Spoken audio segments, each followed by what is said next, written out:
My friends left me out of their wedding, sent a last-minute invite to cover their tracks, and now they're making me look like the bad guy for not showing up. My friend Greg, 28 male, in my circle of friends met Shannon, 28 female, about 5 years ago and they immediately hit it off.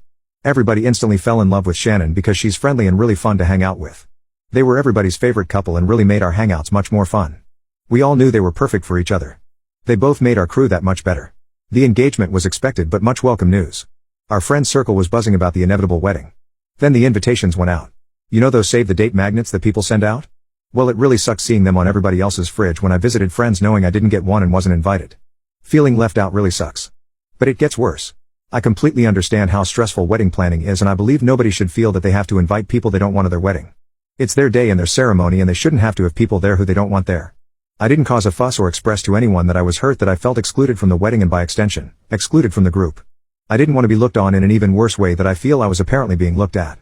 But one friend actually stood up for me. When their wedding came up in conversation and people talked about booking flights and rooms, destination wedding in New York City, eventually I was asked if I booked yet. I said, me and my girlfriend, weren't invited. Nobody could believe it but I insisted that I wasn't upset because I know how situations like this can go. I didn't want to cause trouble because then the happy couple might resent me. Then I'd be the bad guy. I heard through other friends that my friend Tracy thought it was really messed up that I wasn't invited. She and I never spoke of how I wasn't invited to the wedding but she really felt a certain way about it. So a month before the destination wedding, I got a text from Greg basically saying sorry for forgetting to send an invite but that they would love to have us come to the wedding. It was way too late at that point for me. I couldn't get away from my job and I didn't have a chance to put money aside for a year for an expensive New York City destination wedding like everyone else did. I didn't even get a save the date. Every flight and hotel, no rooms where everyone else was staying, obviously. Too late for that, was unaffordable for me. I texted him back that I couldn't make it. The wedding came and went and I felt bad about everything. I saw the Facebook pictures of my friends all having the time of their lives. It looked like a great wedding. There's even a picture of just the group of friends labeled the crew. I don't think I've ever felt so left out honestly. It really made me feel worthless and unwanted. So naturally the typical thoughts surfaced. They don't like you. They think you're annoying. They think you're a jerk. If you can't identify the schmuck in a group of friends, that means you're it. They think you try way too hard to be nice and think you're a phony. Then as if it couldn't get any worse, Shannon messaged me on Facebook asking why I didn't RSVP and said they missed me at the wedding. RSVP? Doesn't one have to be invited in order to RSVP? Everybody got a year to prepare between getting save the dates and actual wedding invitations. I got a text message a month before the wedding. Just as I feared, I'm being made out to be the bad guy and I even made a point to keep my feelings to myself and play it cool.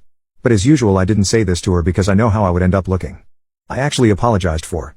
I don't even know why. But I made a point to mention how I spoke with Greg about it. I also made sure to compliment the wedding pictures and say it looked like fun. I did everything I could in that conversation to make it easier on her and of course now I feel like a total schmuck. That was this past summer and I haven't seen them since. I feel like that's it for me in the group now. I see some of the friends in our group every now and then but everything feels different now. None of them even responded to my birthday party Facebook invite this month. I feel like things are being said behind the scenes and I feel completely out of the loop. It felt like a passive-aggressive message that maybe Greg and Shannon never actually liked me. My fiancée gets along great with Shannon and she's just confused. Seeing her confusion just makes my heart break even more because she's a sweetheart who's never offended anybody in her life. I wish I could break it to her that I'm just the guy in the group that Greg and Shannon think sucks but I don't know how and I feel like a complete loser who deserves this. I'll always appreciate Tracy for sticking up for me. She may never know how awesome it feels hearing about how she told everybody it was messed up that I was left out. I haven't even spoken to her about how the whole thing made me feel, or anybody for that matter. Reddit, you are the first to hear about it, because I didn't want it to appear like I am making a stink and become even more disliked. This whole thing just freaking sucks. I feel like I don't have friends anymore. And to make it worse, soon I'll have a wedding of my own and I'm afraid I won't have any friends there, except for Tracy of course. How am I supposed to handle who I invite so it doesn't seem like I'm leaving people out for petty revenge? How the heck do I navigate a toxic situation that I had no hand in creating? I still feel like I'm in the dark or could be overreacting. What the hell? Relevant comment, that totally sucks. I would be hurt too. Do you think maybe Greg was in charge of sending invites to his friends and forgot? Or it got lost in the mail? I had an invite get returned to me 1 month after I sent it, but thankfully I'd sent a save the date, and sent my invite super early so it ended up being fine, but if I hadn't one of my cousins might have incorrectly thought she was excluded. It sounds like Shannon, at least, thought you were sent an invite if she was upset you didn't RSVP. You actually did RSVP by texting Greg back, but it sounds like she thought you'd been sent an RSVP response card. OP. Yeah, it could just be a simple misunderstanding but word seemed to get around early that I didn't get a save the date and even later didn't get an invite either. Tracy especially seemed to make sure everybody was aware that she wasn't happy about my exclusion. The other friends I spoke to didn't even suggest that it could have been a mistake, almost like they knew something I didn't but didn't feel comfortable saying it. Only one person even spoke up on my behalf. Mini update 3 days later, I took everyone's advice and brought it up with Tracy. She just confirmed that Shannon was full of crap when she asked me why she didn't get my RSVP and wanted to absolve herself of guilt. I'm not sure if they forgot or if I just wasn't invited yet, but Tracy said we'd talk about it more tonight when she gets out of work. Final update later that day, I spoke about it in depth with Tracy. It turns out Greg's best man, someone who was never in the gang but grew up with Greg, always hated me and Greg thinks I'm annoying. Shannon later felt bad, so they chose not to invite me and pressured him to invite me over text knowing I wouldn't be able to make it. Also, it wasn't only Tracy who thought it was wrong that I didn't get an invite, and the chatter is what made Shannon ask me why I didn't RSVP, to make it seem like my invite was lost in the mail. It feels better knowing this because, like I said, they don't have to have people they don't want at their wedding. But knowing Greg doesn't like me hurts because I always thought we were friends. Turns out he's the phony. Unfortunately, everybody else, except for Tracy and a few others, like Greg more than me, so they kind of felt like they had to choose a side after Tracy brought up why I didn't get invited. Lots of people are feeling guilty about this, apparently. They still felt like they had to choose a side for whatever reason. Probably because most of them went to high school with Greg. Oh well. That's life. Thanks for the advice about being more assertive. Those of you polite about it were very helpful. Thanks. Relevant comments. Commenter number 1. Yeah, you don't need those two-faced jerks in your life.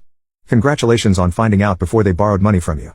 When they get divorced, you can reach out to Greg and tell him that he deserves it. OP, it's funny you bring up borrowing money because they're the type who always want to split the check when they order the most expensive crap and always say, I'll get you back. And I don't trust Venmo. I'll just give you cash when I go to the ATM, and then they never do. On the plus side, I don't have to pay for part of their steak and lobster dinners anymore. Commenter number 2. Will you invite Greg, Shannon and the best man to his wedding? OP. Nah, I don't think it would be right to force anybody to choose sides because that feels inappropriate to do to friends. I think everybody who stood up for me gets an invite. Greg can have his best man and be the cynical bastards they are together. Honestly, nobody really likes the best man all that much because he's always acted like an obnoxious jerk when he's been around us. They can have each other. Commenter number 3. In this situation you aren't the bad guy from my perspective, and to be honest, a destination wedding is a jerk move on your friend's part. The sheer inconvenience of one is like jerk move supreme, especially the fact they chose NYC, what the heck. Plus some people turn into assholes after marriage, and statistically speaking, your married male friend is going to be spending much time with his wife now than his friends. In some ways marriage is like high school, you go to it with your friends for a little while, then you start to drift away from another by barely communicating. OP, Shannon is from up there and she wanted to be closer to her family. Yeah, it turns out they didn't want me there and felt pressured once some of my friends realized. I guess it was easier to make the decision when it was just the two of them and they lost confidence in the choice when people found out.